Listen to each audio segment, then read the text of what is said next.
Assalamualaikum warahmatullahi wabarakatuh.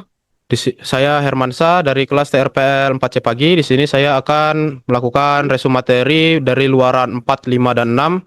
Dan NIM saya itu ada 43, 42, 40, 1084. Di sini saya akan melakukan rekaman video.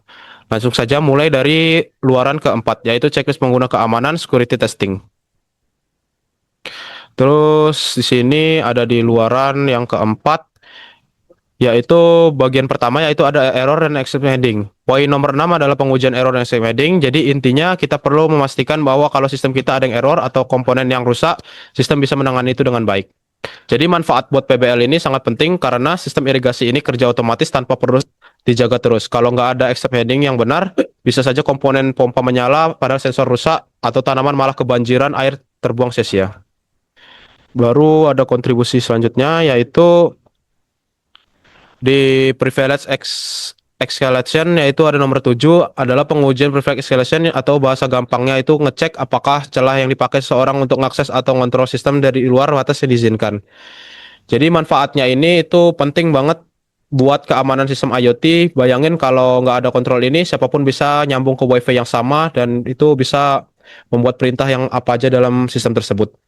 Selanjutnya ada 8 anti reversing, yaitu poin ini yaitu pengujian untuk memastikan kode programan kita gak gampang dibongkar. Jadi untuk poin ini di proyek SmartPort ini ada proteksi anti reversing yang formal memang belum diterapkan. Kita belum pakai teknik yang lainnya, tapi langkah awal yang sudah kita lakukan adalah memisahkan semua kredensial insensitif. Ini penting karena kalau WiFi dan MQTT kita bocor, orang bisa menyambung ke sistem kita dan mengontrol pompa dari jarak jauh. Yang ke-9 ada stress testing, di mana poin terakhir dari luaran 4 ini adalah stress testing, pengujian ketahanan sistem saat menghadapi kondisi ekstrim. Di smartphone kita, stress testing ini dilakukan dalam kondisi lingkungan yang berat. Pertama, sistem menguji kemampuan mendeteksi suhu ekstrim, dan lain sebagainya. Manfaatnya itu, sistem kita dipasangin di lingkungan yang nyata, kondisinya suhu bisa tiba-tiba tinggi, sinyal WiFi bisa putus, atau sensor bisa baca nilai aneh. Stress testing ini memastikan sistem tetap stabil dan aman saat digunakan. Lanjut, ada di luaran selanjutnya itu ada luaran 5. Di sini kontribusi saya di luaran 5 pada yang pertama,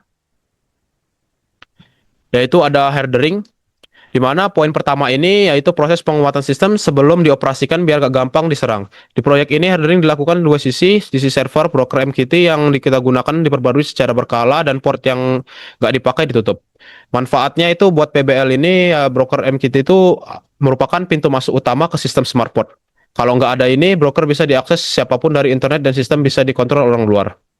Terus ada selanjutnya ada 5.4.3, di mana poin yang ini adalah manajemen rilis, di mana yaitu memastikan setiap update atau perubahan kode ke ESP32 terverifikasi dan terkontrol. Yaitu manfaatnya dengan versioning yang jelas, kita selalu tahu versi mana yang sedang berjalan di perangkat kita, dan kalau ada masalah di versi terbaru, kita bisa balik ke perangkat sebelumnya. Lanjut ke luaran terakhir, yaitu ada luaran ke-6. Mana kontribusinya? Ini. Di sini ada kontribusi saya. Di luaran ke-6 itu yaitu security maintenance, menerapkan solusi. Poin pertama adalah prosedur penerapan solusi dari permasalahan yang terjadi di sistem. Di SmartPort ini kita masih ketika sistem mendeteksi masalah, dia nggak cuma ngasih tahu ada error, tapi langsung kasih arahan solusi. Misalkan kalau ada kabel sensor putus, LCD akan langsung menampilkan error di bagian mana.